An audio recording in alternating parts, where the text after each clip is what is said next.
శ్రీ సత్యసాయి జిల్లాకు చెందినటువంటి మురళీ నాయక్ వీరమరణం పొందినటువంటి నేపథ్యంలో ఆ గ్రామంలో చూడొచ్చు భారీ ఎత్తున ఏర్పాట్లు అనేవి ఇప్పుడే కొనసాగుతున్నటువంటి నేపథ్యం. ముఖ్యంగా ఈరోజు సాయంకాలం 7 పైన ఏదైతుందో మురళీ నాయక్ మృతదేహం ఈ గ్రామానికి చేరుకుంటుంది అని చెప్పేసి ఇప్పటికే షెడ్యూల్ విడుదల చేసినటువంటి నేపథ్యం. వాటితో పాటు కేంద్ర మంత్రి మరియు రాష్ట్ర మంత్రులు కూడా వచ్చే అవకాశం ఉందని చెప్పేసి చెప్తున్నటువంటి నేపథ్యంలో మరి ఇప్పటికే ఇక్కడ ఈ గ్రామానికి సంబంధించి ఎటువంటి ఇబ్బందులు జరగకుండా ముఖ్యంగా దాదాపు నిన్న సత్యసాయి జిల్లా ఎస్పీ ఆర్టీవీతో మాట్లాడుతూ దాదాపు 20,000 మంది వరకు వచ్చే అవకాశం ఉంది అని చెప్పేసి జిల్లా ఎస్పీ చెప్పినటువంటి నేపథ్యంలో మరి ఇక్కడ ఏర్పాట్లు అయితే ఎందుకంటే రోడ్డు కావచ్చు లాంటి ఇతరత్ర ఎక్కడ స్ట్రక్ కాకుండా వచ్చిన వారికి ఎటువంటి అసౌకర్యం కలగకుండా పూర్తి ఏర్పాట్లు చేస్తున్నటువంటి నేపథ్యం. మనం ఇంటి వద్దకు వెళ్ళి మురళీ నాయక్ ఇంటి వద్దకు వెళ్ళి అక్కడ పరిస్థితులు కూడా వివరించే ప్రయత్నం చేద్దాం. మురళీ నాయక్ సొంత గ్రామమైనటువంటి కలితాండలో ఉన్న మనం ఆయన సొంత ఇంటి ముందు ఉన్నటువంటి పరిస్థితి ఇప్పటికైతే మాత్రం ఇక్కడ వాళ్ళ తల్లిదండ్రులు రోదన అనేది చాలా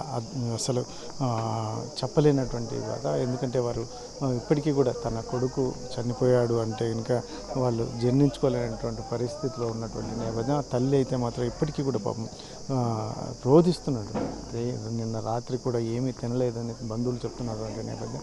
ముఖ్యంగా ఇటువంటి పరిస్థితుల్లో ఇక్కడ ఏదైతే ఉందో ఆయన అంతిమ సంస్కారానికి ఏర్పాట్లు అయితే మాత్రం ముమ్మరంగా సాగుతున్నాయి. ముఖ్యంగా దాదాపు 15 మంది నుంచి 20,000 మంది దాకా వచ్చే అవకాశం ఉంటుందని చెప్పేసి ఆ రకంగా ఏదైతే ఉందో ఈ గ్రామానికి వచ్చేటువంటి రోడ్ల విషయంలో కానీ అన్నింటినీ ఇప్పటికే చెట్లు ఏదైతే ఉన్నటువంటి అడ్డంగా ఉన్నటువంటి చెట్లను కానీ ఇటువంటి వాటి అన్నింటినీ తొలగిస్తున్నటువంటి నేపథ్యం. మరి ఇటువంటి పరిస్థితుల్లోనే ఇక్కడ ఏదైతే ఉందో ఈ మురళీ నాయక్ అంత్యక్రియలు అనేది భారీ ఎత్తున జరిగే అవకాశం ఉంది. ముఖ్యంగా ఎందుకంటే చాలామంది అధికారులు మిలిటరీ అధికారులు కానీ ముఖ్యంగా ఏదైతే ఉందో మంత్రులు కేంద్ర మంత్రి ముఖ్యంగా రాష్ట్ర మంత్రులు కూడా వచ్చే అవకాశం ఉందని చెప్తున్నటువంటి నేపథ్యంలో మరి ప్రజలు కూడా చాలామంది దాదాపు 15 నుంచి 20,000 మంది దాకా వచ్చే అవకాశం ఉంటుంది అని అంచనా వేసినటువంటి హెలిప్యాడ్స్ కూడా రెడీ చేసినటువంటి నేపథ్యం. అయితే టెంట్లు వచ్చిన వారికి తాగునీరు ఇటువంటివన్నీ కూడా ఏర్పాట్లు చేయడానికి అధికారులు ఇప్పటికే సిద్ధమవుతున్నటువంటి నేపథ్యం. ఇటువంటి పరిస్థితుల్లోనే ఇక్కడ ఏర్పాట్ల అంశం అనేది చాలా గొప్పగా జరుగుతున్నటువంటి నేపథ్యం. అయితే ఇక్కడ సైనిక అధికారులు కూడా ఉన్నారు. ఏర్పాట్లు ఎలా సాగుతున్నాయి సార్? ఏం చెప్తారు అసలు? ఏం చెప్తారు?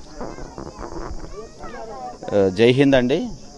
ఇక్కడ అంటే పుట్టపర్తి సత్యసాయి జిల్లా శ్రీ సత్యసాయి జిల్లా గోరంట్ల మండలము కల్లితాండాలో లేట్ హవల్దార్ అగ్నివీర మురళీ నాయక్ అనే అతను మా సైనికుడు యుద్ధవీరుడు అసూలు బాశారు. దేశం కోసం ప్రాణాలు అర్పించారు. ఇక్కడ మేమందరం కల్లితాండాకు వచ్చాము. అటు ప్రభుత్వ ఆదేశాలు, తర్వాత కలెక్టర్ గారు జిల్లా కలెక్టర్ గారు ఆదేశాలు, తర్వాత సైనిక్ వెల్ఫేర్ డైరెక్టర్ గారు ఆదేశాల మేరకు మేము జిల్లా సైనిక్ వెల్ఫేర్ తరఫున దీన్ని అందరూ సమన్వయం చేస్తున్నాము. అటు స్టేట్ ఆనర్స్ తోటి మిలిటరీ ఆనర్స్ తోటి ఇక్కడ ఫునరల్ సెరమనీ ఉంటుంది. అందరం ఇక్కడికి వచ్చాము. కలెక్టర్ గారు ఆదేశాల మేరకు అన్ని ఏర్పాట్లు చేస్తున్నాము. ఇక్కడ ఇంకా భారీ ఎత్తున ప్రజలు కూడా సరే చాలామంది దాదాపు 15 నుంచి 20,000 మంది దాకా వచ్చే అవకాశం ఉందని చెప్పి అంచనా వేస్తున్నారు. సరే ఏర్పాట్లు ఎలా సాగుతున్నాయి సార్? చాలామంది దాదాపు 15 నుంచి 20,000 మంది ప్రజలు కూడా అంతిమ సంస్కారానికి వచ్చే అవకాశం ఉందని చెప్తున్నటువంటి ఏర్పాట్లకు సంబంధించి అన్ని department stake holders and Transco, RWS, police, revenue, health all departments involve అయ్యి ఇక్కడ కార్యక్రమం అన్ని రకాలుగా సఫలీకృతం అయ్యే విధంగా ఎటువంటి చిన్న ఇబ్బంది కూడా రాకుండా విఐపీస్ వస్తున్నారు కాబట్టి తీసుకోవాల్సినటువంటి అన్ని చర్యలు, ఉదాహరణకు పార్కింగ్ కానీ రోడ్డు వైడనింగ్ చేసి రాకపోకలకు ఇబ్బంది లేకుండా ఉండడం కానీ, ఆ తర్వాత వచ్చేసి free flow of track main road నుంచి కళ్ళితాండాలోకి వచ్చిన తర్వాత మన డెడ్ బాడీ పెట్టిన చోట క్రిమేషను, తర్వాత చుట్టుపక్కల ఉన్నటువంటి అన్ని రోడ్లను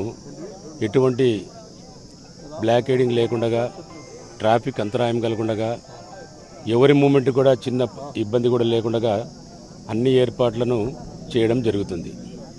విఐపీ వచ్చే అవకాశం ఉందని మీకు ఏమైనా ఇన్ఫర్మేషన్? ఎవరెవరు వచ్చే అవకాశం ఉంది? ఇప్పుడైతే మధ్యాహ్నం అయితే సెంట్రల్ మినిస్టర్ గారు వస్తారు. సారీ మహారాష్ట్ర నుంచి వెళ్ళిపోతాడు. వీళ్ళని ఈ చనిపోయినటువంటి మురళీ నాయక్ వాళ్ళ పేరెంట్స్ని బంధుమిత్రులను పరామర్శించి వెళ్ళడం జరుగుతుంది. మిగతా విఐపీస్ ఎవరన్న సంగతి ఇంతవరకు ఎటువంటి షెడ్యూల్ రాలే.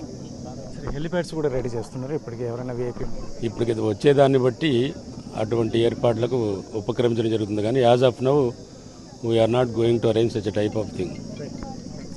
మొత్తం మీద అయితే మాత్రం ఏర్పాట్లు భారీ ఎత్తున జరుగుతున్నటువంటి నేపథ్యం అని చెప్పేసి ఇక్కడ అధికారులు చెప్తున్నటువంటి నేపథ్యంలో ముఖ్యంగా ఇక్కడ ఏదైతే ఉందో పర్యవేక్షణ అనేది చాలా అద్భుతంగా సాగుతుంది అని చెప్పి చెప్తున్నటువంటి నేపథ్యంలో ఇక్కడ చాలా ఎందుకంటే కలితాండాకు వచ్చే విఐపి మూమెంట్ ఉన్నటువంటి నేపథ్యంలో చాలా పెద్ద ఎత్తున ఏర్పాట్లు చేస్తున్నామని అటు సైనిక అధికారులు ఇట్లా పోలీసు అధికారులు కూడా చెప్తున్నటువంటి నేపథ్యంలో ముఖ్యంగా ఏదైతే ఉందో ఈరోజు ఒక మంత్రి వచ్చి వారి కుటుంబాన్ని పరామర్శించి వెళ్తారు.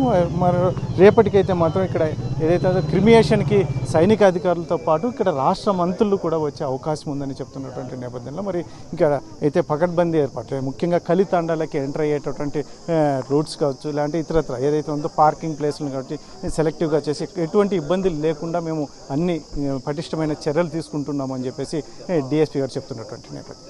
కెమెరా పర్సన్ సుధాకర్తో చల్లాకెనాడు RTV శ్రీ సత్యసాయి.